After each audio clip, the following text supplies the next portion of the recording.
We got out, we checked everything, and all we saw was the gator board was kind of ripped up and hanging down, and some wires were hanging.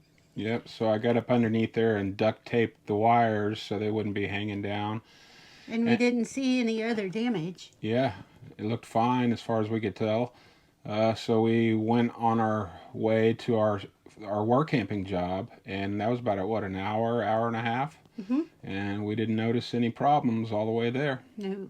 So anyway, once that job was over, we got our second work camping job, and we were on our way there, and we were And all excited about what was to come, and wasn't the excitement we were looking for. yeah, that's a good way to put it.